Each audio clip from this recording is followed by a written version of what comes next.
ဒီနေ့ကတော့ Ryan လေးကိုဖြစ်ဆိုတာစာကြည့်မလို့ပါဆရာမကြီးကတော့ဒါစီရီယယ်ကျွေးဖို့မှာလိုက်တာပါเนาะပထမဆုံးစကျွေးရင်တော့ဒီ30မေကိုပါเนาะ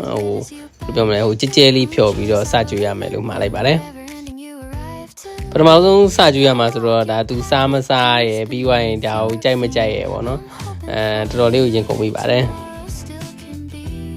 ဒါဒီစီရီယယ်မဟုတ်ဘူးပေါ့เนาะဒီရေကြဲကြီးလေးနဲ့ပေါ့เนาะဒါကြဲကြဲလေးဖြော်ပါမယ်ကဲရပြီဆိုတော့ဒါ Ryan လေးကိုစကြွေးပါမယ်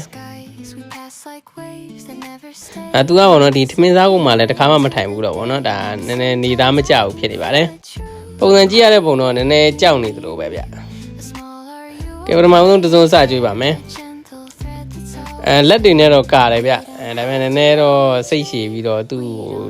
ကြွေးကြည့်ပါတယ်သူဘာကြွေးမှမသိဘူးပေါ့နော်ကြောက်နေတော့ဖြစ်နေပါတယ်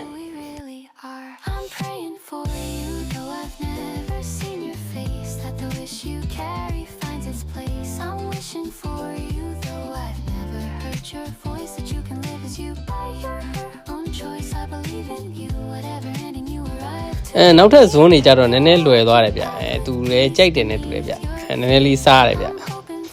နည်းနည်းတော့ဒါမမျိုးချတတ်သေးတော့ဗောနော်ဖြည်းဖြည်းချင်းထိန်းပြီးတော့ကြွေရပါတယ်ဒါဟိုအစားနှစ်စုံကြွေလိုက်ရေတစ်စုံတိုက်လိုက်နေဗောနော်ဆိုင်းနဲ့တော့ဒါတစ်ခွက်ကုန်သွားပြီဗျဒါမနက်စာတော့အောင်မြင်စွာနဲ့ပြီးဆုံးပါပြီညနေ6နာရီလောက်ကျတော့ကျွန်တော်နောက်တစ်ခေါက်တက်ကြွေးကြည့်တယ်ဗျဒါလည်းသူတော်တော်လေးကြိုက်တယ်နဲ့တူတယ်ဗျစားတယ်ဗျဒါသူစားတယ်ဆိုတော့ဒါကျွန်တော်ကကြွေးရတဲ့လူကတော့ဝမ်းသာပါတယ်ဒီနေ့စကြွေးတဲ့ရက်မှာပဲဒါ2ချိန်လုံးပေါ့နော် Ryan လေးကအကုန်စားပါတယ်